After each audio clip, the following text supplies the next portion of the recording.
Thank you, Karen.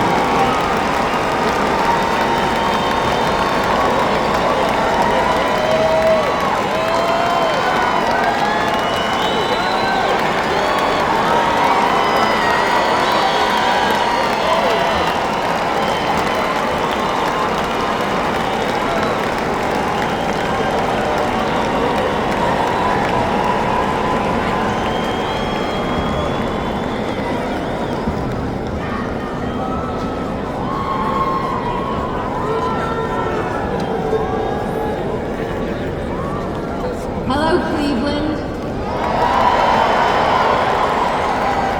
Sorry, that's what my father would say. Or no, he would say more like, "Hello, Cleveland." Well, that's what he would say countless times when we would find ourselves in tunnels, backstage, in cities all over the world, all of which were not Cleveland. I would laugh anyway, even though I didn't get the Spinal Tap reference. That was lost on me. Back then, also, I think it was lost on me the significance that my father, with his Les Paul in hand, was about to step on stage and ignite the passion of 20,000 fans.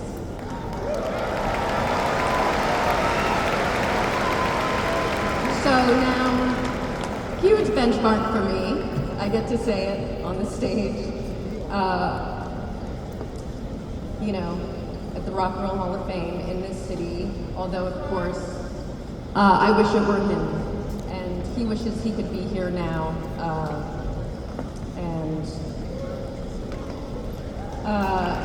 I'm just gonna say it.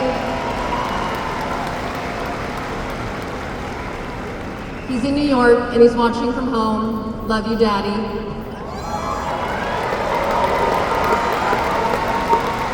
So I'm just going to say a quick few words. I'm going to speak his words. Rock and roll was the first thing that grabbed me. My escape, I practiced for hours, listening to Chuck Berry, Buddy Holly, trying to figure out their riffs, never stopping.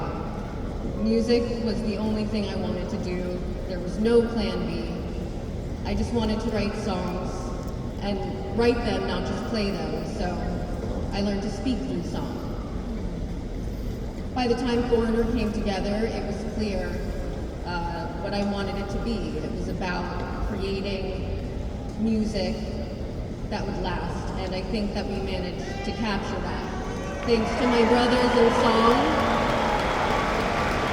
and rock and roll, who helped build this legacy from the very first single, Lou, Dennis, Al, and of course Rick Wills and Ian and Ed, who sadly are no longer with us.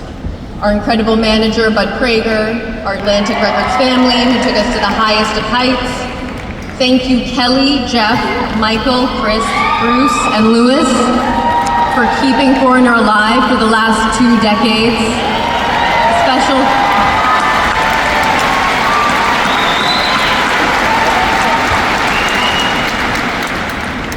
Special thanks to my dear friends Phil Carson and Stuart Young, and the whole management team who worked tirelessly to keep the wheels turning.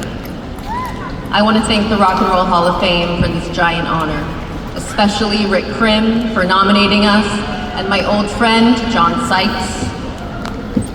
I'm lucky to have a partner and a family that understand my passion making this possible. I thank my children, my wife Anne, they're everything to me. But above all, what's most important is that we wouldn't be here without the fans. So I want to thank the fans, the listeners,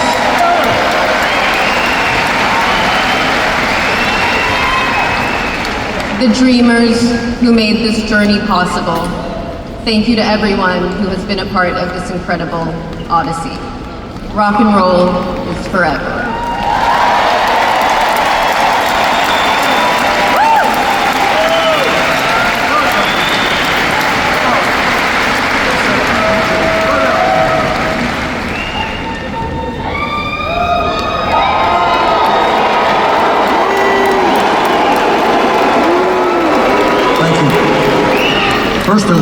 thank all of my Foreigner bandmates, Mick Jones, Ian McDonald, Al Greenwood, Dennis Elliott, Ed Gagliardi, and Rick Wills for 30-plus years of great music and a wild ride.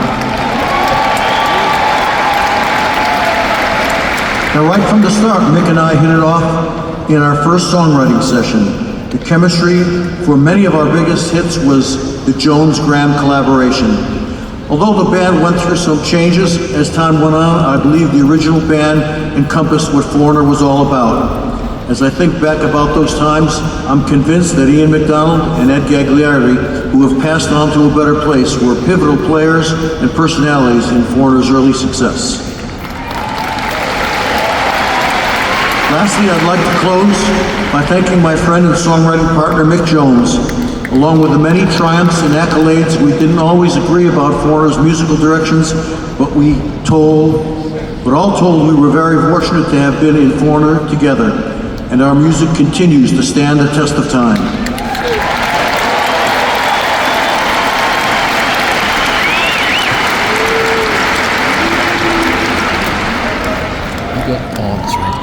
Hello, Cleveland! This is Rick Wills, a bass player, as you know. I have had the best time in this band you could ever have, believe you me. I love these guys, and I love the guys that are doing what we do, or we did, and they're still doing it today, 47 years later. It's amazing.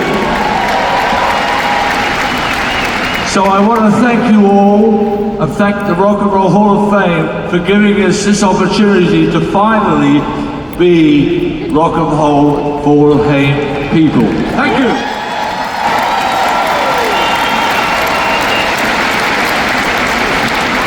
Whoa! And a very, very special thanks to Mick Jones, the founder, the visionary, and the creative force behind Foreigner.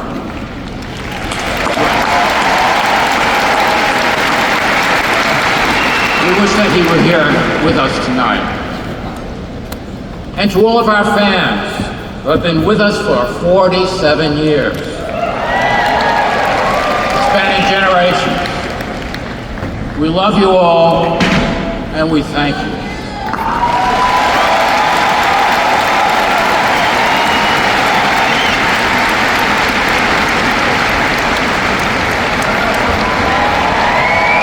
Mr. Norman Whitfield. The name may not strike you immediately, but I think the more you get into it, the more I think you'll find out, hey, I know that song.